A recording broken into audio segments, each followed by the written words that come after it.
Our function here is defined by f(x), 3 plus root x minus 2. It must not be less than 2.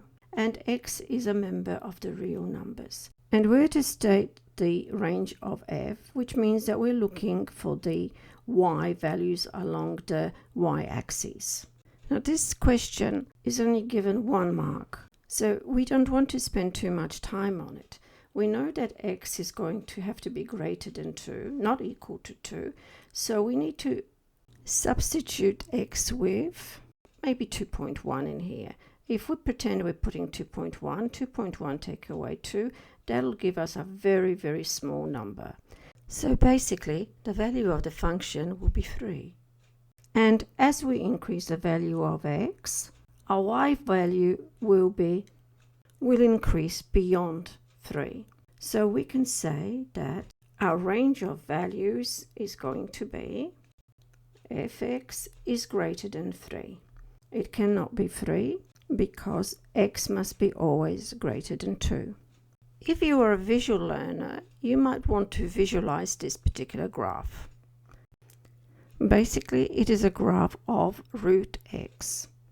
Minus 2 implies that the graph is moved to the right by 2. That means a horizontal movement by 2. What does 3 imply? 3 means that the graph is moved vertically up by 3. And so the graph would look something like this. You can see that it's been moved to the right, and also it's been moved up by 3.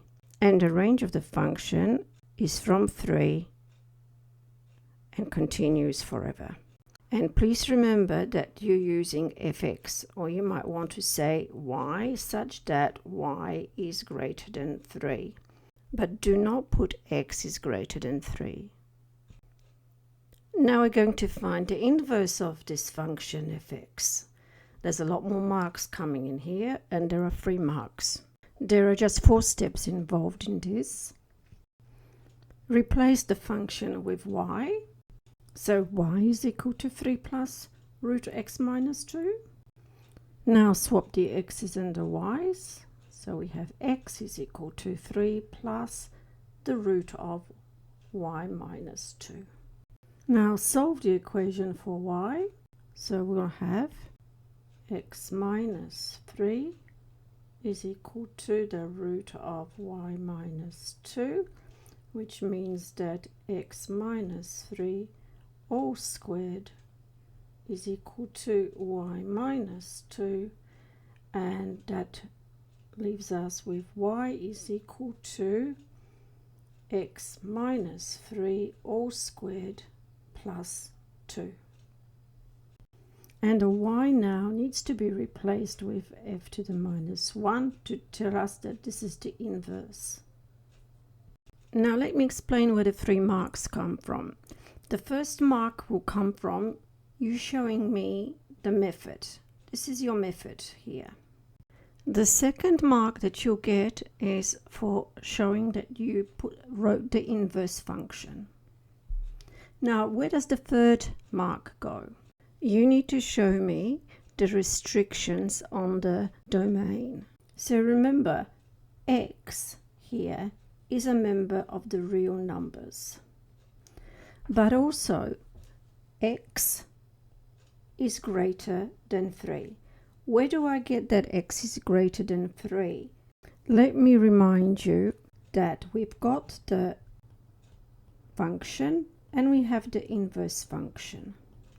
And the domain of the function is the range of the inverse, and the range of the function is the domain of the inverse.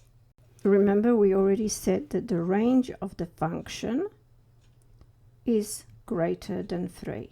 So our third mark is writing this out. Now we're given another function, which is gx. And we want to find gf(6). This is a composite function. So as our function was 3 plus the root of x minus 2, our function with a value of 6 in it will be, when we work this out, we have 3 plus root 4. And because we did have restrictions on this particular function as well, x had to be greater than 2, then we cannot have a negative number. Therefore, this is going to be 3 plus 2, and that is 5. So now we need to substitute the 5 into the g function. This is probably the second mark that you're going to get from here. And that is equal to, and this is equal to 13 over 2. And you have 1 mark, 2 marks. And our last question here is to show the exact value of a constant a for which this is valid. So we still remember what fx is, and we remember what gx is. Let's substitute a squared plus 2 into the function here. And since the range is x is greater than 2, then we can write that 3 plus a, make the root a squared positive. Now looking at the g function, g with a, where a cannot be 3, we can now equate the two functions. So 3 plus a is equal to 15 over a take away 3. That means that 3 plus a and a take 3 is equal to 15. If I write this down as a plus 3, you'll be more familiar with that, and a minus 3. And now I'll expand that. So that will be a squared minus 9 is equal to 15. And so a squared is equal to 24. And a is equal to the root of 24. Now we will reject the negative sign. A is equal to minus 24, because then f a squared plus 2 will not be equal to GA. So we only accept a being root 24. Now we can simplify that, and that's the same thing as writing 2 root 6. And this is our answer. So also be aware that it said that they wanted you to give the exact value. So do not use the decimal value and only one value.